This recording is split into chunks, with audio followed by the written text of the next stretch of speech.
안녕하세요. 오늘 저희가 함께 깊이 들여다볼 자료는요.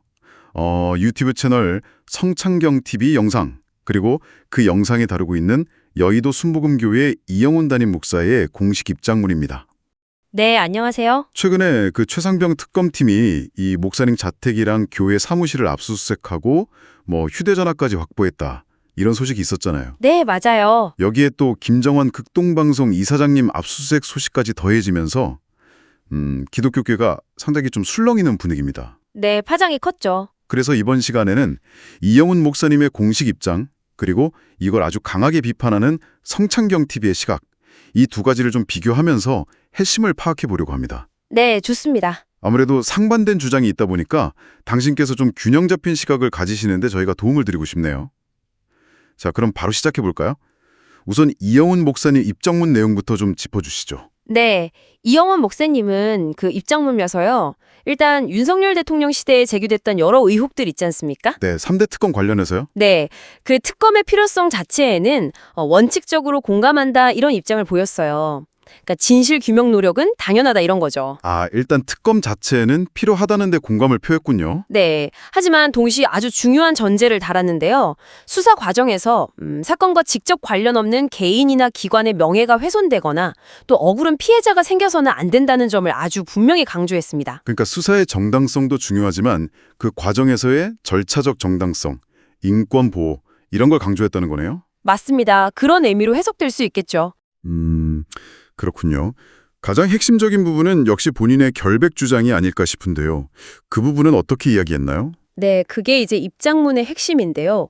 이 목사님은 최상병 사건과 관련해서 어떤 청탁이나 언급 이런 걸 한 사실이 전혀 없다. 이렇게 아주 단호하게 선을 그었습니다. 전혀 없다. 네, 심지어는 관련자나 교인 누구에게서든 기도 부탁조차 받은 일이 없다. 이렇게 구체적으로 명시를 했어요. 기도 부탁조차 없었다고까지 굉장히 구체적이네요. 네. 그러면서 이제 특검의 무리한 수사에 대해서는 좀 경계해달라 이런 당부도 덧붙였고요. 자신은 이번 사건과 완전히 무관하다는 걸 아주 강하게 항변하는 셈이죠. 네, 기도 부탁조차 없었다는 부분까지 언급한 걸 보면 정말 그 결백을 강하게 주장하고 싶었던 것 같습니다.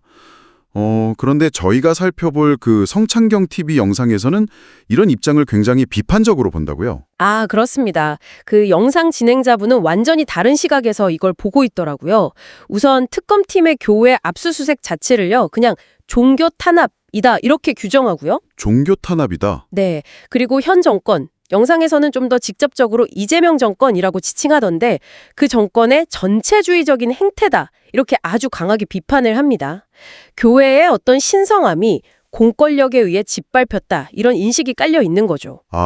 압수수색 자체를 정권의 탄압으로 보는 시각이군요. 네. 그리고 더 나아가서 이 목사님 입장문에 대해서도 비판의 강도를 높이는데요. 특검의 필요성 자체를 인정한 부분을 두고는 이게 권력에 굴복한 좀 나약한 모습 아니냐 이렇게 지적을 하고요. 굴복했다? 네, 특히 그 청탁은 물론 기도 부탁조차 없었다고 해명한 부분, 이 부분에 대해서는 오히려 스스로를 좀 초라하고 궁색하게 만들었다. 이렇게까지 평가절하를 하더라고요. 그렇게까지요? 네. 그러면서 과거 조용기 목사님이었다면 이렇게 대응하지 않았을 거다라는 식의 비교를 통해서 현재 리더십이 좀 약화된 거 아니냐 이런 문제도 좀 부각시키고 있습니다. 과거 조용기 목사님과의 비교까지 나왔군요. 상당히 강도 높은 비판이네요.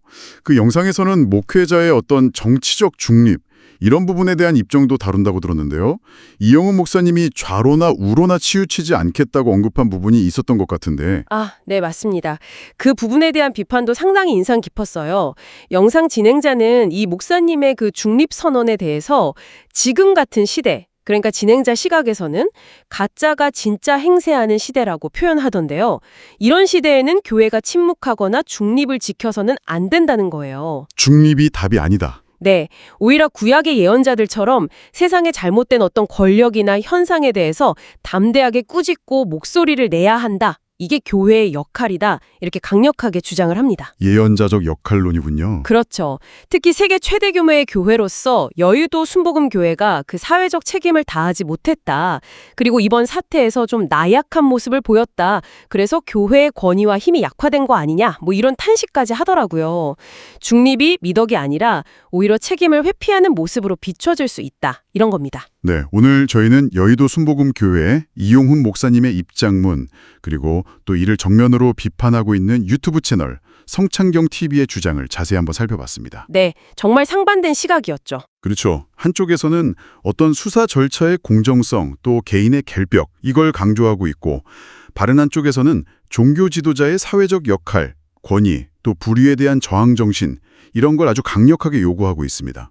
네. 이게 단순히 한 종교 지도자를 둘러싼 논란, 이걸 넘어서서요, 우리 사회에 좀 더 뿌리 깊은 질문들을 다시 던지게 하는 것 같아요. 예를 들면 정치 권력과 종교의 바람직한 관계는 뭘까? 또 이런 극심한 사회적 갈등 속에서 종교는 어떤 역할을 해야 하는 걸까? 이런 고민들이죠. 네, 맞습니다. 특히 그 성창경 TV 진행자가 강조했던 것처럼 과거의 권력자들을 향해서 거침없이 비판했던 그런 예언자적인 역할을 오늘날의 종교 지도자들에게 기대하는 시각도 분명히 존재하는 것 같습니다. 물론 그 역할의 구체적인 모습에 대해서는 뭐 의견이 갈릴 수 있겠죠. 바로 그 지점이 참 흥미로운 것 같습니다. 당신께서는 어떻게 생각하시나요? 국가 권력의 어떤 수사 압박이나 혹은 첨예한 정치적 대립 상황에 딱 직면했을 때 종교 지도자는 어떤 자세를 취하는 것이 가장 바람직하다고 보십니까?